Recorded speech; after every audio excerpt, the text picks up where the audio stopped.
विषय है चित्त और मन। भाई और बहनों, बहुत ही सुंदर विषय है। ये चित्त और मन नदी के दो तट है।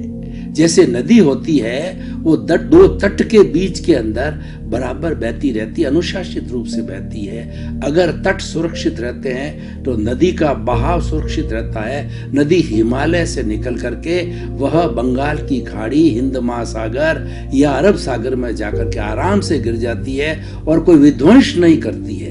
किसी को जो है वह मतलब कहना चाहिए कि वो बाढ़ की स्थिति पैदा नहीं आती, टूटती नहीं है। इन दो तट का सुरक्षित रहना बहुत जरूरी है। तो पहले हम जो है मन की परिभाषा करते हैं। मन किसे कहते हैं कि जो हम चिंतन करते हैं, जो विचार करते हैं, उसका नाम मन है। और मन के लिए कहा गया है कि मनन से पहले और मनन के बाद मन नहीं होता है। जब मनन किया जाता है, जब चिंतन किया जाता है, जब विचार किया जाता है, तब ही मन पैदा होता है। इसका मतलब मन को पैदा किया जाता है। मन एक पौद्गलिक पदार्थ है और ये स्वतंत्र पदार्थ नहीं है, ये इटर्नल नहीं है, क्योंकि हम इसको पैदा करेंगे तभी ये पैदा होगा। और यही कारण है कि इसको मन से अमन बनने की जो सबसे बड़ी साधना है, उसका अर्थ ये हुआ कि आपने अगर मन को समाप्त कर दिया तो आप अपने मूल स्वभाव में, ज्ञाता दृष्टा भाव स्वभाव में आ जाएंगे, आत्मशक्ति में आ जाएंगे और आपका कर्म शरीर विलीन हो जाएगा और आप सिद्ध बुद्ध मुक्त बन जाएंगे। तो हमारी साधना का मूल उद्देश्य है अमन बनना। मन जो है एक नौकर है, ये चलाए चलता है, लेकिन बेचारे नौकर के ऊपर जो है दोषारोपण किया जाता है। पुराने समय के अंदर जो राजा महाराजा होते थे, वह पहले कम्युनिकेशन के इतने साधन नहीं थे, टेलीफोन नहीं था और ये आज का टीवी वगैरह कुछ नहीं था। तो अपने दूत को जो है अपने हाथ का लिखा हुआ जो है एक पत्र भेजते थे और वह पत्र जो है दूत जो उस राजा को दे के आता था। दूत की ड्यूटी, एक पोस्टमैन की ड्यूटी होती थी कि वो एक राजा का संदेश दूसरे राजा तक पहुंचाता था। तो कई बार क्या होता था कि जिस राजा के पास में संदेश आता था और संदेश ऐसा था उसका हितकारी ना हो, तो वो क्या है कि उस दूत के ऊपर गुस्सा करता था और इतना गुस्सा करता था कि उसको मारने तक की, उसको बंदी बनाने की भी अटेम्प्ट कर लेते, लेकिन उसको बंदी नहीं बना सकते थे, उसको मार नहीं सकते थे, क्योंकि सभी राजाओं के बीच में एक एग्रीमेंट है कि उसका कोई दोष नहीं है। अगर आपको लड़ाई करनी है, कोई बात करनी है, तो आप अपने दूत का संदेश जो है वापस दूसरे के राजा के उत्तर में प्रति उत्तर के रूप में भेजिए, ऐसी संधि थी।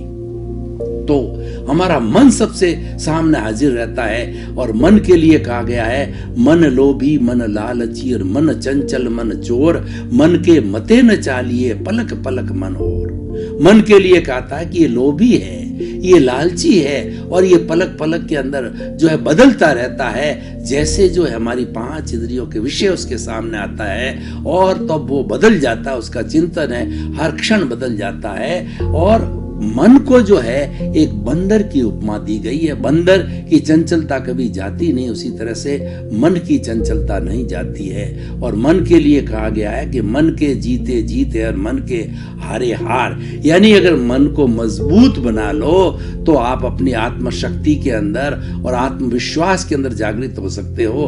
और अगर मन कमजोर हो गया तो तन नेचुरली कमजोर हो जाता है।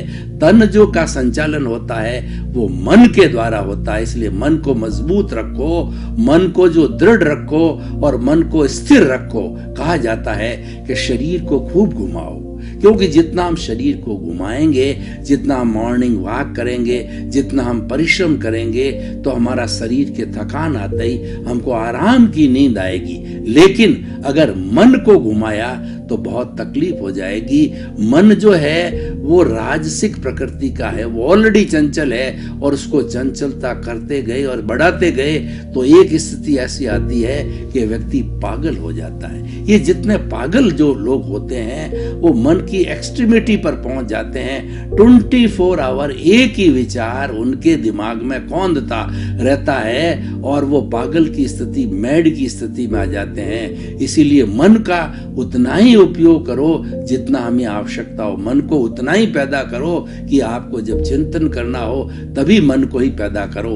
हमें बहुत से जो लोग जो है ये बराबर जो है प्रश्न करते रहते हैं कि उपासक जी ये हमारा मन स्थिर नहीं होता है, और खास तौर से हम धार्मिक क्रिया करने बैठते हैं, स्वाध्याय करने बैठते हैं या हम जो ध्यान करने बैठते हैं तो मन बहुत ज्यादा भटकता है। तो मैं उनको जो है यही समाधान देता हूं कि आप मन की तरफ जो है ध्यान मत दो, मन की उपेक्षा कर दो। एक बच्चा जो है एक प्लेट के लिए रो रहा है, आप उसकी प्लेट को कोस रहे हो क्योंकि महंगी प्लेट है और बच्चा उसको गिरा देगा तो टूट जाएगी।